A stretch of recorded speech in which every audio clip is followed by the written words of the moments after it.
పరమేశ్వరునికి అభిషేకం చేసేటటువంటి జలాన్ని నిర్విషం చేయాలట.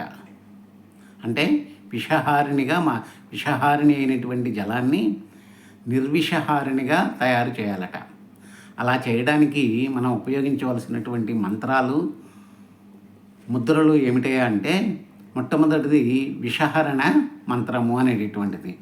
ఓం కణిశికీణి కక్వాణి భూతహారిణి ఫణివిషిణి విరద నారాయణి ఉమే దహదహవాస్తే చండే రౌద్రే మాహేశ్వరి మహాముఖి జ్వాలాముఖి శంఖకర్ణి శంఖముండి సుఖముండి శత్రు హనహన సర్వనాశిని స్వేదయ సర్వాంగశోణితం తన్నిరీక్షసి మనసా దేవి సమ్మోహయ రుద్రస్య హృదయే జాత రుద్రస్య హృదయే స్థిత రుద్రో రౌద్రేణ రూపేణ త్వం దేవి రక్ష మాం హురూం మాం హురూం ఫ ఫ ఫ ఠ ఠ స్కందమేఘల బాలగ్రహ శత్రువిహారీ విషహారీ ఓం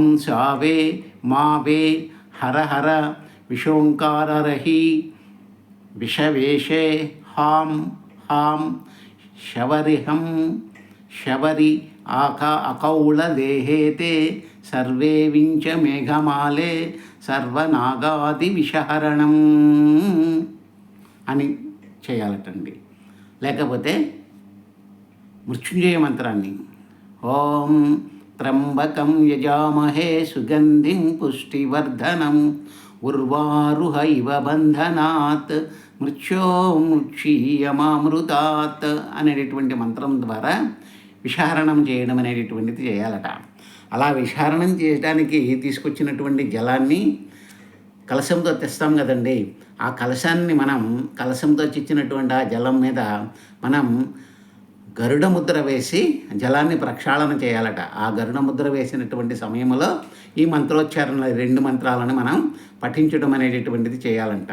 గరుడ ముద్ర అంటే ఈ విధంగా ఉండేటటువంటి దానిని గరుడ ముద్ర అంటారు. అలాగే ఇంకొక ముద్ర ఉంది, ఇది అమృత ముద్ర అంటారు. ఈ 2 ముద్రలని వేసి మనము విషహరణం చేయాలి. ఆ తర్వాత ఆ జలంతో కనుక అభిషేకం చేసినట్లయితే దాని వలన విశేషమైనటువంటి ఫలితం ఉంటుంది. దేవాలయాలలో మామూలు జలంతో చేస్తూ ఉంటారు, అది అంత ఫలితాన్ని ఇవ్వదండి. కాబట్టి ఫలితాన్ని ఇవ్వాలంటే ఈ విధంగా మనము చేయాలి.